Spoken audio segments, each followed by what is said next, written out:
우리의 생애가 하나님의 영광을 드러낸다고 하는 사실을 잊지 않고 살 수 있도록 주께서 은혜를 허락하여 주시옵소서. 특별히 그리스도를 닮아갈 수 있는 은혜를 주시고 주의 말씀을 순종할 수 있는 은혜를 더하여 주시옵소서. 예수님의 이름으로 기도합니다. 아멘. 우리 서로 인사하겠습니다. 하나님 당신을 사랑하십니다. 반갑습니다. 광고는 주보를 참조해 주십시오. 오늘은 종교개혁기념주일입니다. 그러니까 10월 31일이 종교개혁기념일인데 오늘 저희가 종교개혁기념주일로 지킵니다. 다음 주일 오후 예배는 새순교회 이남녀전도 회원들이 함께 하시겠다고 전화가 왔습니다. 그래서 함께 그날 전도하는 일이 있겠습니다. 조영일 집사님이 혼수 상태에 깊이 빠져들어서 며칠 못 갈 것 같습니다. 장례를 잘 치를 수 있도록 기도해 주십시오. 하나님의 말씀 보겠습니다. 누가복음 21장 1절에서 4절 말씀과 그 다음에 로마서 1장 17절 말씀을 두 군데를 보겠습니다.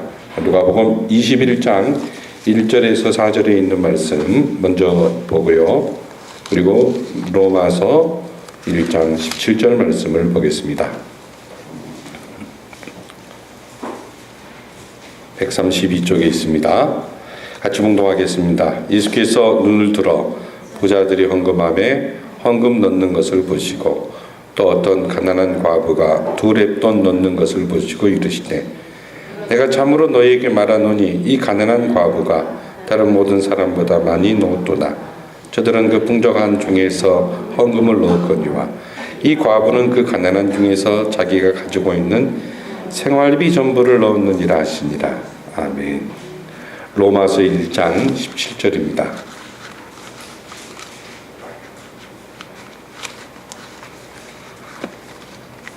같이 봉독하겠습니다.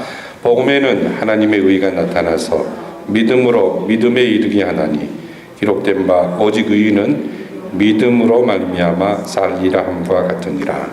아멘. 자전가 374장입니다.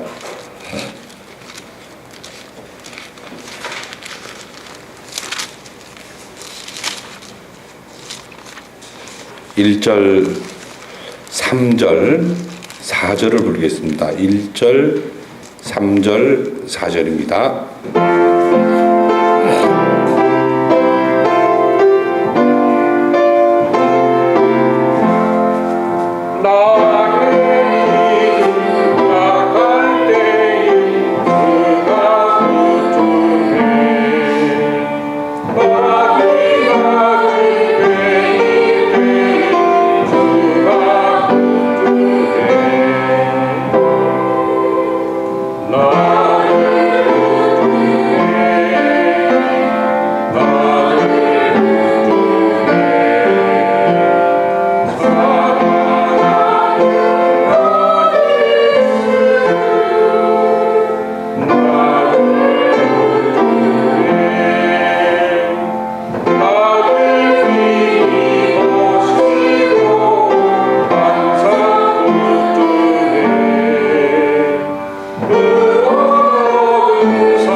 우리는 지난 주일에 우리가 조심해야 될 사람의 모습을 예수님 당시 서기관들의 모습을 통해 살펴보았습니다.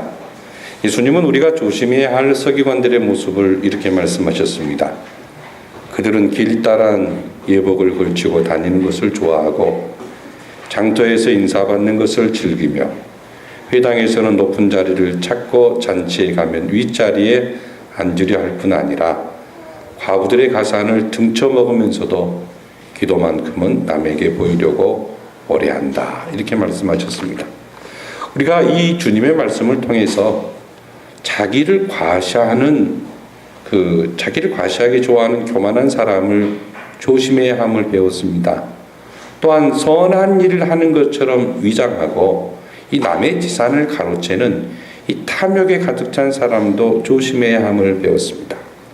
그리고 자신의 거짓을 감추기 위해 오래 기도하는 위선자를 조심해야 됨도 알았습니다. 우리들이 이 조심해야 할 사람들에게 주어질 하나님의 심판은 매우 엄중합니다. 사실 지난주일 이 말씀을 전한 다음에 이 제 자신을 돌아다 보니까 이 제 모습 속에서도 이 서기관의 모습이 약간 있음을 발견했습니다. 그리스도의 십자가 이외에는 자랑할 것이 없다고 하였던 사도 바울과는 달리 인간적으로 별로 자랑할 것도 없는 저 자신 주제인데 나 자신을 버리지 못했던 부분들이 생각이 나더군요. 지금 제가 설교는 하고 있지만 이 제 자신을 깊이 살펴보면 제가 얼마나 못나고 이 가증된 존재인지 모릅니다. 하나님의 자녀가 될 만한 그 어떤 가치가 저에게는 없습니다. 제가 얼마나 가증한 존재냐면요, 때로는 겸손을 가장해서 교만을 떨기도 하였던 추악한 사람입니다. 은근히 남과 비교하여 이 나의 우월함을 드러내려 했던 지능적으로 교만을 떨었던 적도 있습니다. 이러한 사람이 예수 그리스도의 보혈로 구원받고 목사가 되었으니 이 얼마나 놀라운 일인지 모르겠습니다. 저같이 못난 죄인이 구원받고 그동안 이 목사라고 설교한 것이 기적입니다. 기적 중에 정말 놀라운 기적입니다. 예수님이 조심하라고 한 사람의 모습 중 문자적으로는 다르지만 의미상으로는 이 동일한 부분이 저에게도 숨겨져 있었던 것들을 여러분에게 솔직히 고백합니다. 그런데 여러분은 저를 조심스러운 사람으로 대하시지 않고 하나님의 종으로 대해 주셨으니 또한 이것이 얼마나 놀라운 은혜였는지 모르겠습니다. 하지만 앞으로 혹 저에게 이 서기관들처럼 조심해야 될 그런 유형이 발견되면 여러분도 기도 많이 하신 다음에 저에게 충고해 주시기를 바랍니다. 우리가 구원에 이르고 하나님의 사람으로 사는 것은 오직 하나님의 은혜로 말미암습니다. 이 하나님의 은혜와 사랑이 아니면 저와 여러분은 이 멸망당해야 될 그런 사람들입니다. 하나님의 은혜는 우리가 아직 죄인 되었을 때에 그리스도께서 우리를 위하여 죽으심으로 하나님께서 자기의 사랑을 확증하심으로 나타났습니다. 하나님의 사랑이 우리에게 이렇게 나타난 바 되었으니 하나님이 바로 자기의 독생자를 세상에 보내심은 그 독생자 예수님을 통해서 우리를 살리기 위함이셨다고 성경은 말씀합니다. 사랑은 여기 있으니 우리가 하나님을 사랑하는 것이 아니라 하나님이 우리를 사랑하시고 하나님이 우리 죄를 속하기 위하여 화목제물로 그 아들을 보내셨다고 성경은 말씀합니다. 바로 이 시간 예배하는 저와 여러분이 이런 하나님의 사랑과 은혜를 받은 사람입니다. 이 사실을 믿고 예배하시기를 주의 이름으로 부탁드립니다. 특별히요, 오늘은 종교개혁을 기념하는 주일입니다. 이미 수백 년 전 종교개혁이 일어났지만 이 종교개혁은 그때 한 번으로 끝난 사건이 아닙니다.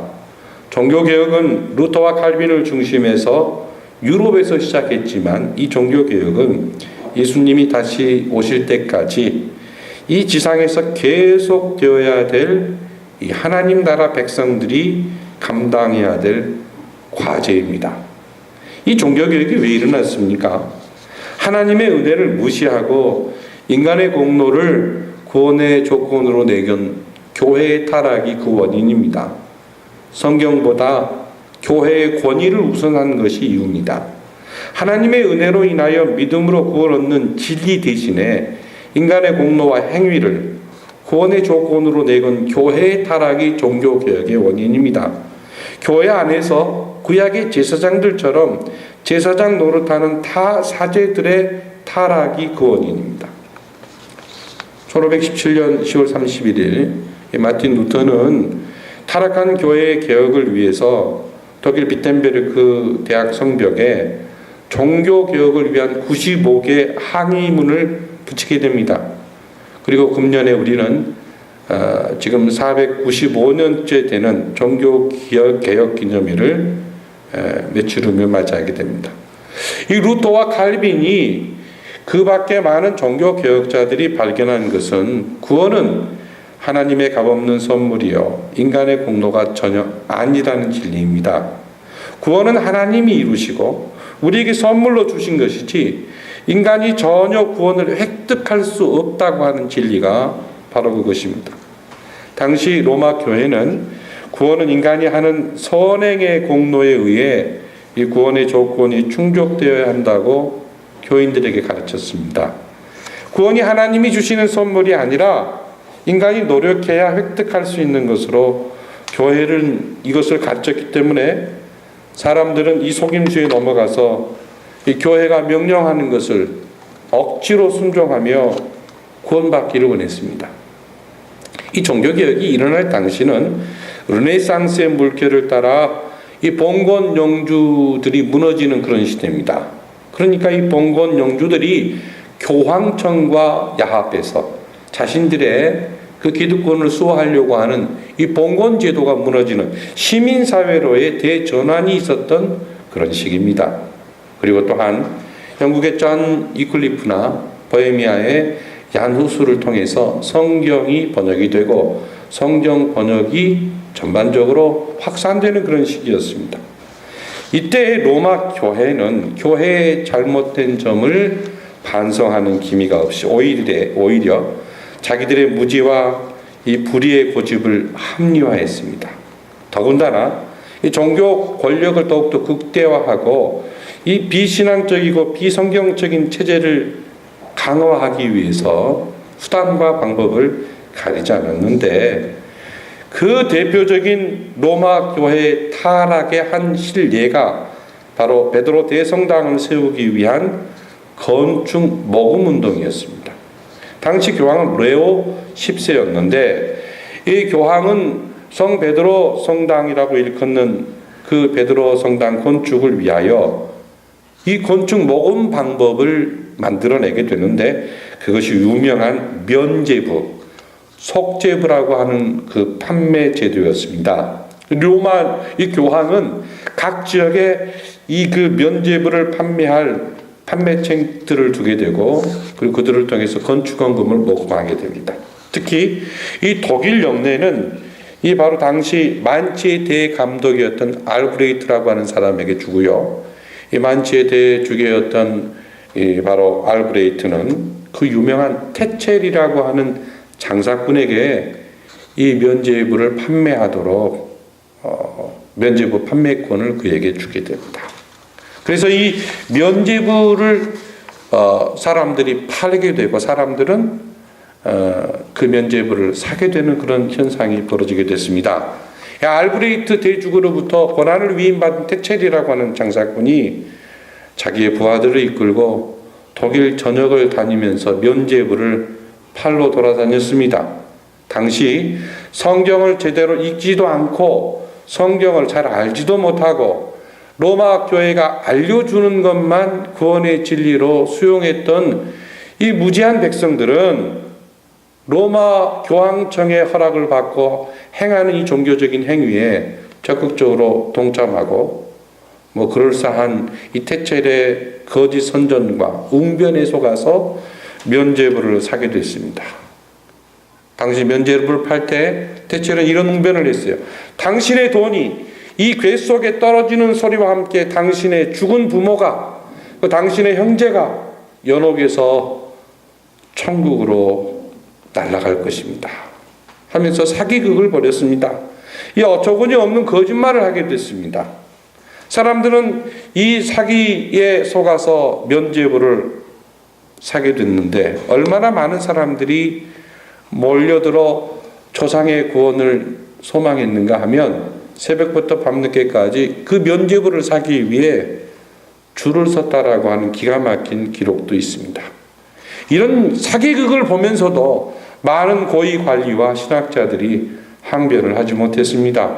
그것은 배후에 권력자들이 서 있었기 때문에 그렇습니다. 하나님은 이렇게 어처구니 없는 이 거짓말을 외치는데도, 사기를 치는데도 아멘 아멘 하면서 따라가는 어리석은 그 사람들을 목자 없는 양처럼 불쌍히 여기시고 마틴 루터를 들어서 사용하셨던 겁니다. 이 마틴 루터는 이 면죄부, 속죄표의 본질에 대해서 양심적인 학자들과 함께 이게 정말 옳은 길인가 진지하게 토론해 보십시다.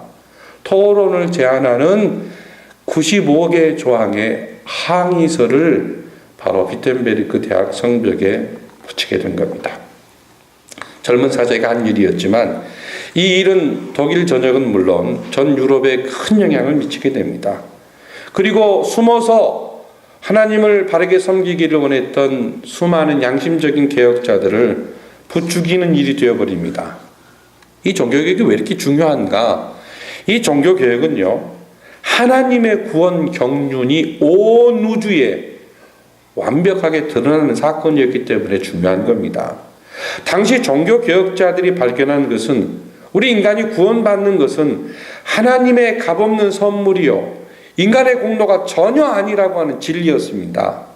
이 구원은 하나님이 이루셨고 하나님이 우리에게 주신 것이지 인간의 노력과 공로로 획득하는 것이 아니라고 하는 진리를 종교개혁자들이 선포한 거예요. 그래서 바로 구원 경륜이 온 우주에 충만하게 나타났던 겁니다. 여러분, 우리가 지금 구원 어떻게 받습니까? 물어볼 때 예, 은혜로 받습니다. 믿음으로 받습니다. 간단하고 쉽게 얘기하지만 당시에 이 간단하고 쉬운 진리를 왜 사람들이 몰랐을까요? 그 이유는 로마 교회가 이 간단하고 쉬운 진리를 정반대로 교회에서 가르쳤기 때문에 그렇습니다. 구원이 하나님의 선물이 아니라 인간이 어떤 공로와 노력과 선행을 해야만 얻는 것으로 이 로마 교회가 가르쳤던 겁니다.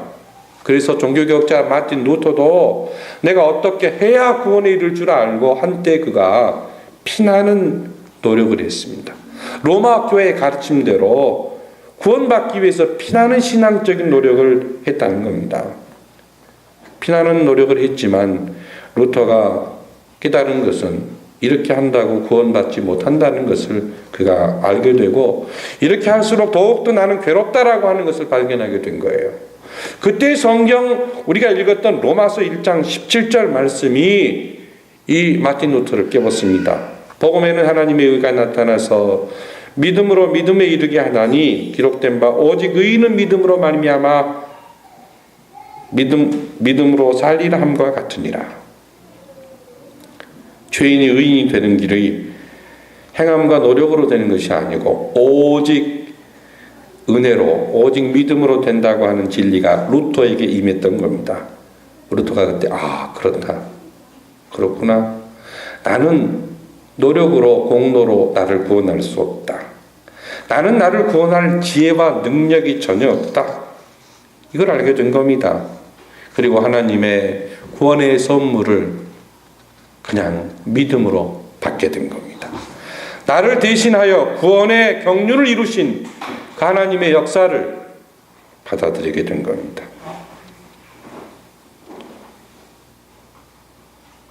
여러분, 우리가 우리 자신을 구원한다는 것이 불가능하게 보여지고 믿어져야 이 하나님의 구원의 은혜가 임하게 됩니다. 내가 할 수 없는 것이기 때문에 은혜입니다. 하나님은 그 어느 조건도 달지 않으시고 그냥 믿기만 하면 구원에 이른다고 하셨으니까 이것이 은혜입니다. 그러므로 우리들의 믿음은 그냥 선물로 받는 사건일 뿐입니다. 하나님께서 구원을 준비하시고 죄인이 구원받을 길을 하나님이 보여주시고 죄인이 구원에 이르도록 하나님이 모든 것을 다 하셨습니다. 단지 이 나라고 하는 인격체가 하나님으로부터 구원의 선물을 받기만 할 뿐이에요. 성령님께서 내 마음에 성경 말씀을 통해서 구원은 하나님이 이루셨다는 진리를 받아들이도록 역사하신 결과가 바로 믿음이에요. 구원 사건이에요. 그래서 구원은 오직 은혜의 결과입니다. 단지 나라고 하는 존재가 그 은혜의 선물을 받기 때문에 우리 차원에서 오직 믿음이라고 말하는 거예요. 그래서 오직 은혜는 오직 믿음으로 가는 겁니다. 이 오직 은혜는 오직 믿음이라고 하는 사건을 종교개혁자들이 어디서 발견하냐면 성경을 통해서 발견합니다. 그래서 종교개혁의 세 가지 중요한 슬로건이 있어요. 첫 번째가 오직 성경이에요. 그리고 두 번째가 오직 은혜예요. 그리고 세 번째가 오직 믿음입니다. 오직 성경, 오직 은혜, 오직 믿음을 통해서 이 구원의 진리가 온 우주에 드러난 사건이 종교개혁입니다. 온 세상을 창조하신 분이 누굽니까? 하나님이에요. 하나님이 누구와 함께 세상을 창조하신 것 아닙니다. 하나님께서 단독적으로 세상을 창조하셨습니다. 죄 지은 우리 인간을 하나님이 단독적으로 구속하셨습니다. 저는 오늘 이 종교개혁 기념주의를 맞이해서 나의 구원이 오직 예수 그리스도의 십자가 사건을 통해 이루어진 것을 다시 한번 확인하고 이후 우리 믿음 생활이 날마다 하나님께 영광과 찬송과 감사를 돌리는 삶을 살아야 하는데 어떻게 하면 좋을까? 자, 여러분 그 종교개혁의 여러 가지 슬로건 오직 성경, 오직 은혜, 오직 믿음 거기다가 어떤 분은 오직 하나님께 영광을 그리고 어떤 분은 또 만인 제사장 이렇게 표현하죠. 이 오직 하나님께 영광과 만인 제사장이라고 하는 이 차원은 뭐냐면 오직 은혜와 오직 믿음에 반응하는 우리 믿음의 자세를 말합니다. 우리가 오직 은혜를 입은 하나님의 은혜로 구원받은 사람의 반응이 오직 하나님께만 영광이에요. 그리고 그 반응이 내가 제사장이다 라고 살아야 한다는 거예요. 저 목사만 제사장이 아니라 나도 제사장이다라고 하는 자세를 가지고 사는 것이 종교개혁의 정신이다 이 말이에요.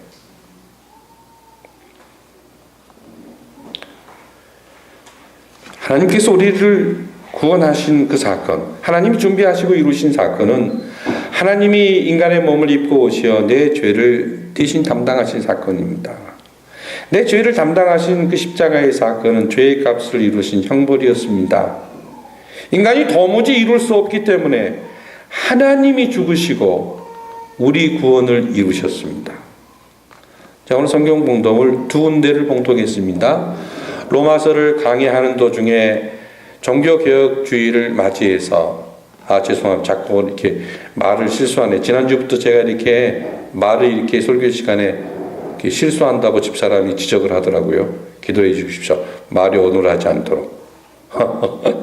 누가복음 강의를 이렇게 하는 중에 오늘 종교개혁 기념주의를 맞이해서 로마서를 할까 하다가 이 누가복음 21장 1절부터 4절을 묵상하는 중에 아니다. 그냥 강의를 계속하고 이 속에 종교개혁을 맞이한 주의를 맞이한 위대한 비밀이 숨겨 있음을 저는 묵상 중에 발견하고 그냥 이 말씀을 가지고 오늘 나누게 됐습니다. 자, 오직 은혜, 오직 믿음, 오직 성경의 비밀을 아는 사람들, 우리가 오직 하나님께 영광을 돌리고 만인 제사장으로 사는 비밀의 키가 이 누가복음 21장 1절에서 4절에 숨겨 있더라고요. 그래서 이 본문을 그냥 가지고 하게 됐습니다. 누가복음 21장 1절에서 4절을 통해서 우리를 구원하시기 위해 예루살렘에 입성하시고 십자가를 목전에 두신 그 주님의 모습 우리가 지금 계속 살펴보고 있습니다. 종교 지도자들을 책망하신 주님이 성전 한쪽 편에 앉아 휴식을 하시면서 취하시며 헌금함을 보고 계셨습니다. 당시 예루살렘 성전 안에는 13개의 헌금통이 있었답니다. 본문에 보면 이 헌금함에 헌금하는 사람들이 등장해요. 그들이 누구냐면 과부와 부자들입니다. 본문의 말씀을 좀 더 자세히 설명하고 있는 부분이 마가복음 12장 41절에 등장하는데, 거기 보면 이 헌금함에 부자들이 많은 돈을 헌금한다라고 하는 모습이 묘사되고 있습니다. 많이 헌금한다고 하는 것, 이건 문제가 아니잖아요. 그런데 주님이 지금 헌금함에 돈을 넣는 이들을 통해 우리에게 뭔가 말씀하고 싶으신 거예요. 오늘 본문에 보게 되면 이거 유명한 말씀인데, 예수님은 돈을 많이 내는 그 부자보다 누구를 칭찬하고 있습니까? 과부를 칭찬하고 계십니다. 여기 등장하는 과부가 낸 헌금은 겨우 얼마예요? 2렙돈입니다. 여러분이 렙돈이라고 하는 가치를 생각하면 여러분 기가 막힐 겁니다. 렙돈이라고 하는 가치는요, 64분의 1 드라크마예요. 드라크마라는 그 단위가 어떤 화폐 단위인지 우리가 알고 있잖아요. 1일 노동자가 하루 벌 수 있는 돈이 1 드라크마예요. 그러니까 한 렙돈이라고 하는 것은 노동자 하루 품삯의 64분의 1밖에 안 돼요. 그러니까 작은 돈입니다. 그것을 128분의 1이에요. 128분의 1이 바로 한 렙돈입니다. 그리고 2렙돈은 64분의 1이에요. 64분의 1이에요. 64분의 1을 지금 바친 겁니다. 그런데 주님은 이 한 렙돈 128분의 1밖에 안 되는 드라크마의 128분의 1, 그 2렙돈이니까 64분의 1밖에 안 되는 이 작은 돈을 바치는 과부의 모습을 지금 칭찬하고 있습니다. 저는 오늘 이 종교개혁 기념주의를 맞이해서 누가복음 강의가 진행되는데 종교개혁에 대한 본문을 로마서로만 따로 하지 않고 본문을 함께 택한 이유가 있습니다. 분명한 이유가 있습니다. 저는 여기 등장한 과부의 모습에 하나님의 은혜를 경험한 사람의 모습이 담겨 있다고 믿습니다. 믿음으로 사는 사람의 모습이 이 속에 숨겨 있다고 믿습니다. 이제 며칠 있으면 죄가 없으신 완전한 하나님이시고 인간이신 예수님이 자기의 생명을 십자가에 내어놓으시고 죽기까지 제자들을 사랑하시고 저와 여러분을 사랑하실 그런 순간입니다. 이 십자가에 달려 죽으실 것을 미리 내다보시는 예수님은 이 과부의 모습을 통해 우리가 온전히 하나님의 은혜를 감사하고 찬양하게 되기를 기대하고 계십니다. 하나님의 은혜에 대해서 온전히 감사하고 온전히 찬양하게 되기를 기대하신단 말씀이에요. 어떤 교회에 있었던 일입니다. 꽤나 생활이 여유가 있는 그 교회의 장로님이 한 번은 목사님을 찾아왔습니다. 목사님, 저희 구역에 혼자 사시는 미망인이 있는데 아이를 5명이나 키웁니다. 너무 생활이 어려우니까 그분 아시죠, 목사님? 남의 집 빨래해주고 싹바느질하며 아이를 키우고 있는데 그 빠듯한 생활비에서 꼬박꼬박 주일이면 하나님 앞에 헌금하고 각종 헌금을 하는 걸 보니 제 마음이 안타깝습니다. 목사님, 앞으로 그 여집사님 내는 헌금을 제가 대신 낼 테니까 목사님 그 여집사님 만나셔서 이제 헌금하지 말고 가정이나 잘 돌보시고 신앙생활 좀 잘하라고 말씀해 주세요. 그리고 부탁을 했습니다. 목사님이 들어보니까 일리가 있습니다. 그 가난한 과부가 헌금에 대한 부담이 없으면 좋겠다.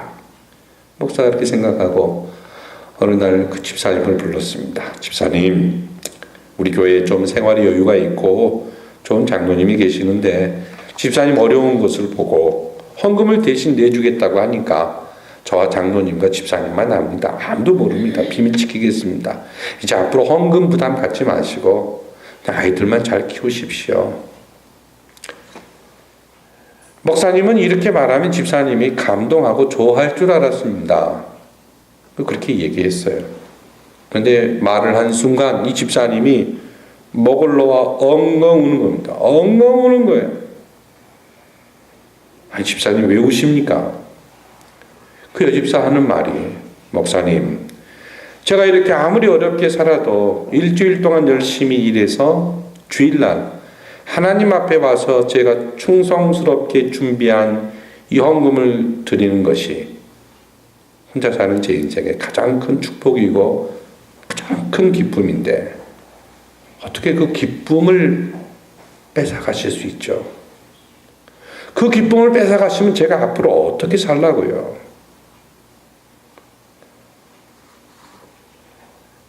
예수님은 3절에서 내가 참으로 말하노니 이 가난한 과부가 다른 모든 사람보다 많이 넣었도다. 저들은 풍족한 중에서 헌금을 넣었거니와 이 과부는 가난한 중에서 자기가 가지고 있는 생활비 전부를 넣었느니라 이렇게 말씀하고 있습니다. 가난한 중에 생활비 전부입니다. 부자는 이미 풍족한 가운데 풍족하게 많이 바쳤습니다. 그렇지만 가난한 과부는 지극히 작은 돈입니다만 생활비 전부예요. 여기에 바로 놀랍고 위대한 비밀 해답이 담겨 있습니다. 부자는 풍족하기 때문에 풍족하게 드려도 생활하는 데 어려움이 없습니다. 그러나 과부는 2렙돈을 바치고 나면 빵이 없다면 그날 굶어야 합니다. 내일 당장 끼니를 걱정해야 되는 판입니다. 구약 성경에 보면 하나님께서 엘리야를 먹여 살리실 때에 까마귀를 통해 먹이시고 시내가 말라버린 다음에 이방 땅 사렙다에 사는 이 과부의 헌신을 통해 엘리야를 살리셨습니다. 당시 사렙다 과부는요, 당장 먹어야 될 마지막 식사를 엘리야에게 가져왔습니다. 여러분, 엘리야가 누굽니까? 엘리야는 저와 여러분과 똑같은 보통 사람입니다. 그냥 인간이에요. 신이 아닙니다. 그렇지만 보통 사람 엘리야에게 하나님이 함께 하셨습니다. 사렙다 과부는 인간 엘리야 배후에 역사하시는 그 하나님, 그 하나님의 능력을 거절할 수가 없었던 거예요. 그 이후 사렙다 과부가 어떻게 됐습니까? 하나님의 무한한 은혜를 누리게 됩니다. 본문을 묵상하는 중에 과부가 생활비 전부를 왜 넣었을까? 성경은 말하잖아요. 묵상하는 제 생각입니다. 지극히 제 개인적인 생각인데 제 생각에는 이 2렙돈을 바치는 과부가 사렙다 과부처럼 하나님의 은혜를 누리게 되기를 간절하게 소망하고 있었을지도 모른다는 생각을 하게 됐습니다. 마가복음 12장 43절에 보면 바로 주님의 의도가 거기에 나타나요. 본문에는 없지만 마가복음 이 바로 12장 43절에 보면 이 장면, 과부가 2렙돈을 바치는 모습과 부자가 큰 돈을 바치는 모습이 보여지는 이 장면을 제자들이 보기 원하셨습니다. 그래서 예수님이 제자들을 불러요. 이걸 보아라. 이걸 보아라. 이걸 보라. 그 말씀 속에는 분명히 제자들이 이 광경을 통해 무엇인가를 확실히 배우기를 원하고 계시는 주님의 의도를 알 수가 있습니다. 그리고 오늘 말씀을 듣는 저와 여러분에게 예수님은 지금 무언가를 말씀하고 계십니다. 과부의 형편을 알지 못하지만 분명한 것은 생활비 전부입니다. 얼마나 가난하면 2렙돈이 생활비 전부라니 기가 막힙니다. 바치고 나면 빈 털털입니다. 생존해 가기 위해 소유하고 있던 전부를 바쳤다고 하는 것이 굉장히 중요한 메시지입니다.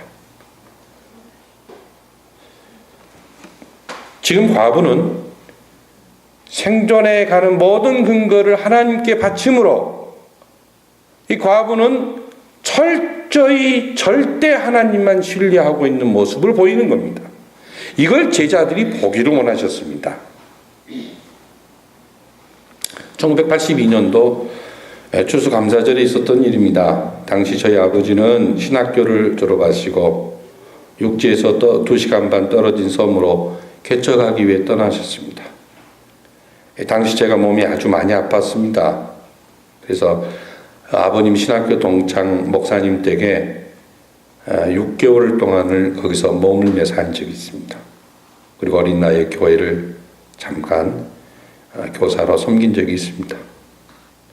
그때 지금까지 제가 알기로는 그 시골에 가셨던 그 목사님이, 아버님이 목사님 댁에 있었던 저에게 6개월 동안 딱 한 번 돈을 붙여 오셨습니다. 딱 한 번 돈을, 6개월 동안 딱 한 번 돈을 붙였어요. 우편 아닙니다, 그것도.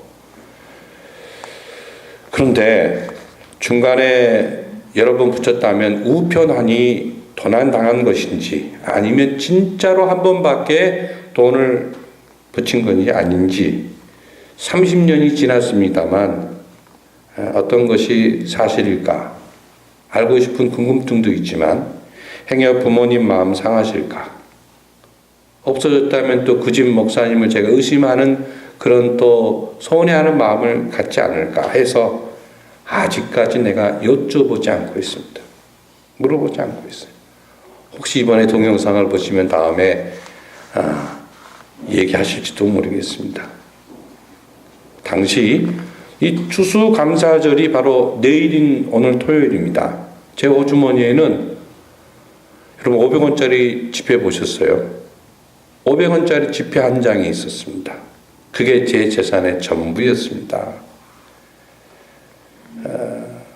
다음날 제가 그 전부, 제 재산의 전부 500원 지폐를 추수감사헌금으로 바쳤습니다. 제가 성인이 된 다음 저는 전 재산을 바친 경험을 그렇게 한번 해봤습니다. 당시 그 돈으로 토큰 몇 개를 사서 서울에 나가면 먹을 것이 생깁니다. 그리고 돈도 생깁니다. 그리고 즐겁게 놀 수 있는 근거도 생깁니다. 그런데 하지만 서울에 가지 않았습니다. 그리고 그 목사님 댁에 있으면서 불편하지만 그렇게 지냈던 적이 있습니다. 지금 생각해 보면 이 500원 지폐라고 하는 것이 별거 아니지만 우습고 작은 사건이었지만 저는 그 사건 이후에 지금까지 어떤 어려운 일이 생길 때 사람에게 먼저 말하지 않는 습관이 제 몸에 배었습니다. 그리고 무슨 어려운 일이 있어도 사람에게 먼저 얘기하지 않습니다. 먼저 하나님께 속으로 얘기합니다.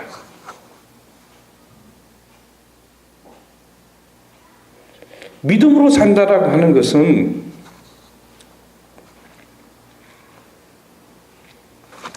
하나님을 전적으로 신뢰하는 것을 의미합니다. 이 두 랩돈을 바친 과부는 이거 드리면 저녁에 뭘 먹지?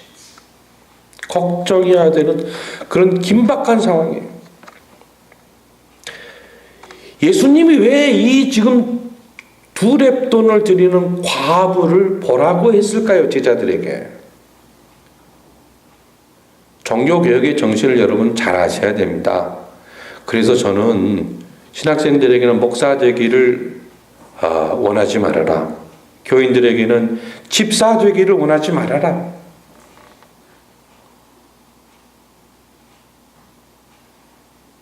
종교개혁의 정신은 모두가 하나님의 은혜 가운데 하나님을 영화롭게 해야 될 제사장이라는 거예요.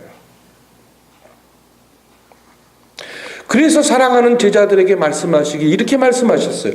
누구든지 나를 따라오려거든 자기를 부인하고 나를 따르지 않는 자는 내게 합당하지 않다라고 말씀하셨어요. 누구든지 예수님을 따라오려거든 자기를 부인하고 자기를 부정하는 모습을 지녀야 한다는 겁니다. 무슨 말이에요? 나를 부인하고 나를 부정하고 하나님만 신뢰하라는 거잖아요. 본문에 있는 이 과부의 모습 속에 이것이 숨겨져 있었던 겁니다. 지금 제가 이렇게 설교한다고 해서 여러분을 지금 유혹하는 거 아닙니다. 여러분에게 여러분의 생활비 전부를 드리시기를 그리스도 이름으로 소원합니다. 뭐 이런 설교를 하려고 한 거 아닙니다. 절대 아닙니다. 제 진정성을 이해해 주십시오. 십자가에 달려 죽기까지 우리를 사랑하시고 구원의 은총을 베푸신 그 하나님의 은혜를 생각하게 될 때, 그 특별한 주의 은혜가 내 속에 주어졌을 때에, 성령 하나님께서 내 마음에 강하게 역사하실 때에 우리가 하나님을 사랑하는 믿음의 표현이 있어야 돼요. 오직 은혜로 내가 구원받았다고 하는 이 믿음의 감격과 구원의 기쁨이 내 속에 있는데, 왜 우리는 하나님께 영광 돌리는 이것을 주저하냐 이 말이에요. 그 이유가 뭐냐면 자기를 부인하지 않기 때문에 그래요. 자기를 부정하지 않기 때문에 그래요. 자기 생각을 버리지 못하기 때문에 그래요. 아직도 세상 초등학문의 영향력에 길들여져 있기 때문에 그래요. 세상적 경험의 그 틀에 갇혀 있기 때문에 그래요.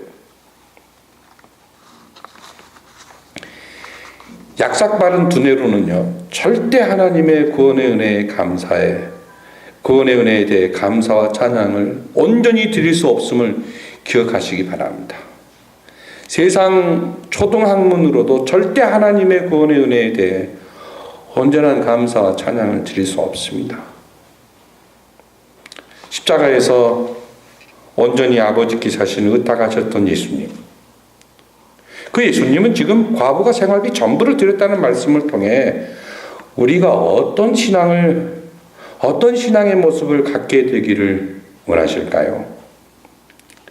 두 렙돈을 바치며 온전히 하나님의 은혜를 소원하였던 과부처럼 저와 여러분도 하나님을 전적으로 신뢰하기를 원하심을 기억하셔야만 합니다. 오직 은혜로 구원하신 하나님의 사랑에 대하여 우리가 할 수 있는 것은 하나님을 절대 신뢰하고 믿음으로 감사와 찬양을 드리는 겁니다. 거기에 발생하는 사건이 있는데 그때 오직 하나님께 영광이다 라고 하는 그 역사가 그 자리에 일어납니다. 죄인이 구원받기 위해서는 죄 문제가 해결을 되어야 합니다. 죄 문제는 인간이 해결할 수 없는 문제입니다. 원래 죄인들에게 주어지는 길은 하나님의 정죄로 인한 죽음 하나밖에 없었습니다. 그런데 하나님은 죄인된 우리들을 구원하시기로 계획하시고 저와 여러분을 구원하시기 위하여 홀로 구원의 사역을 십자가에서 죽으심으로 감당하셨습니다.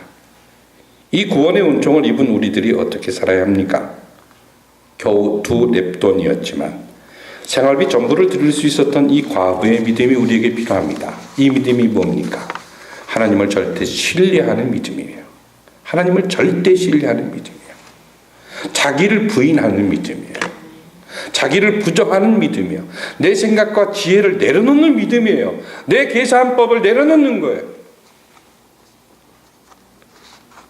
제자들에게 이것을 말씀하고 있습니다. 저와 여러분이 내 공로와 내 노력으로 구원받을 수 없는데 하나님이 우리를 구원하신 이 사건에 대한 확신만 있다면 무엇이 문제겠습니까? 무엇이 문제겠어요?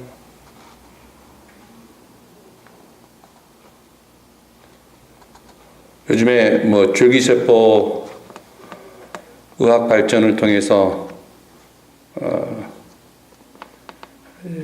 항암 치료제가 발견이 되고 우리 인간이 이제 100세 이상 살 수 있는 길이 열려졌다고 의학계가 난립니다. 혹시 그 의학 소식을 들으시고 기분 좋아하신 분들 계십니까? 100세가 된 다음에 200세까지 살고 싶은 욕망이 또 생기지 않을까요? 아니라고 하신 분들은 정말 천국에 대한 소망이 있는 믿음의 사람들입니다. 우리는 이 내세의 신비한 비밀을 가지고 있는 사람들이고 하나님 나라의 완성에 대한 산소망이 있는 자들입니다.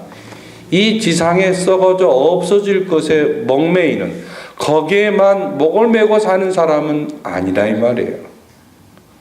죄 문제 해결이 우리 인생의 가장 중대하고 놀라운 기적 중에 기적이라고 하는 것을, 이 구원 문제 해결책이 우리가 살아가는 날 동안 가장 중대한 사건임을 우리가 잊지 말아야 됩니다. 이것을 모르는 사람들을 볼 때 우리는 그들이 얼마나 불쌍하게 보여지는지요.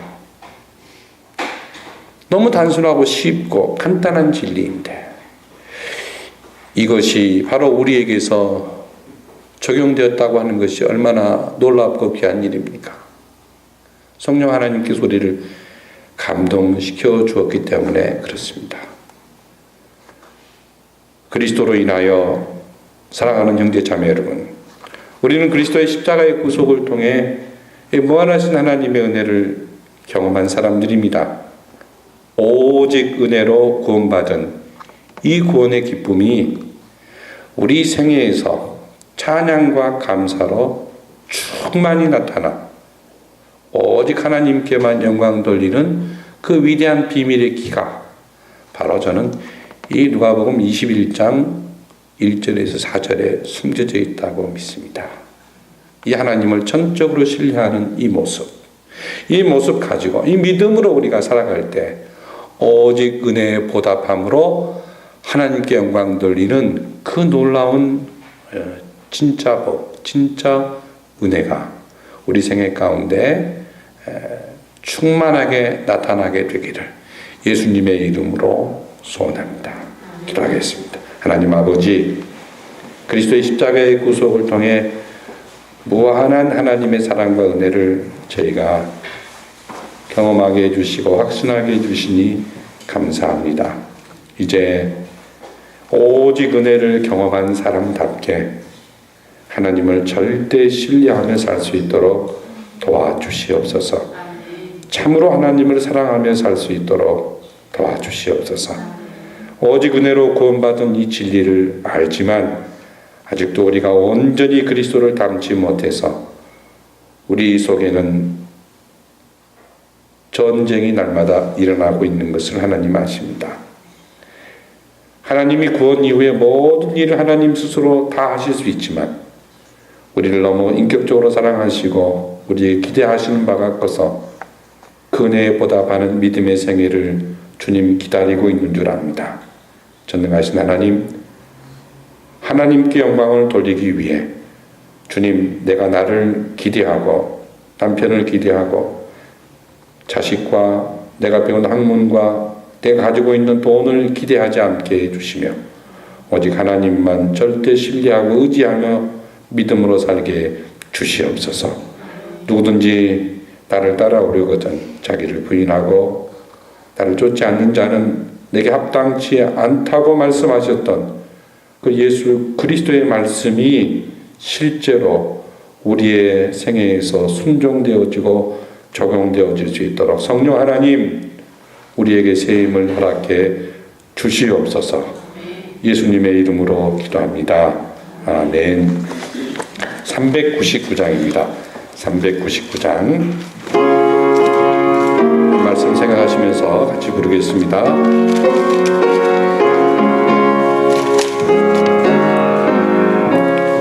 어린 양들아 두려워 말아라. 주님 우리와 함께 하신다. 하늘과 땅의 모든 권세로 그 양떼들을 항상 지키신다. 오직 믿음으로 두려움 없으니 오직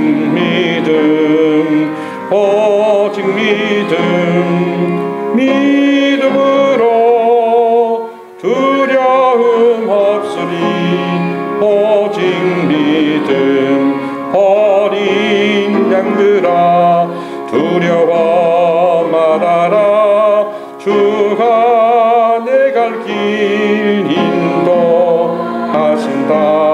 마라의 승문 달게 하신 주 그 동산 산에서 피땀 흘리셨네.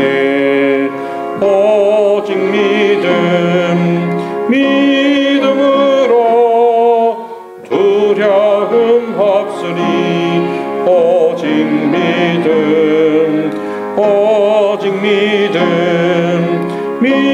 믿음으로 두려움 없으리. 오직 믿음.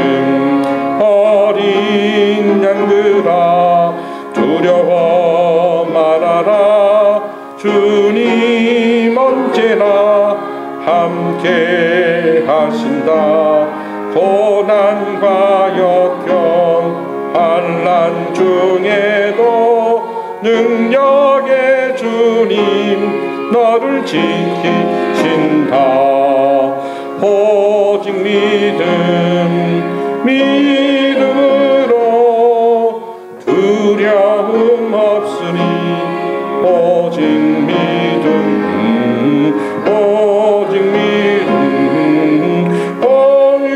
믿음으로 두려움 없으니. 오직 믿음.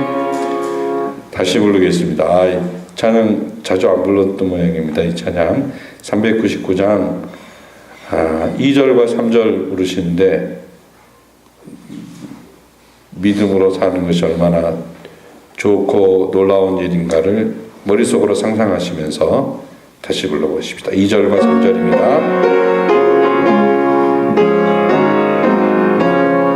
어린 양들아 두려워 말아라. 주가 내 갈 길 인도하신다.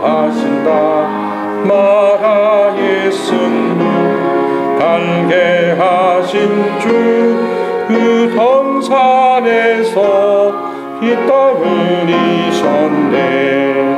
오직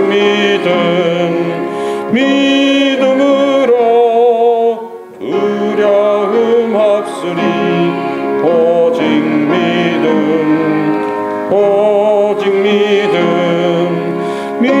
믿음으로 두려움 없으리. 오직 믿음. 어린 양들아 두려워 말아라. 주님 언제나 함께 하신다. 고난과 역경 환난 중에도 능력의 주님 너를 지키신다. 오직 믿음으로 두려움 없으리. 오직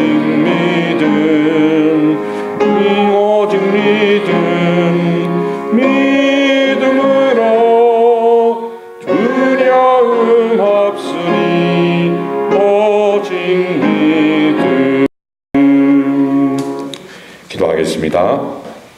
주 예수 그리스도의 은혜와 하나님 아버지의 무한하신 사랑과 성령님의 교통하심이 오직 은혜로 구원받았음을 확신하고 이제 오직 하나님께 영광 돌리기 위해서 믿음의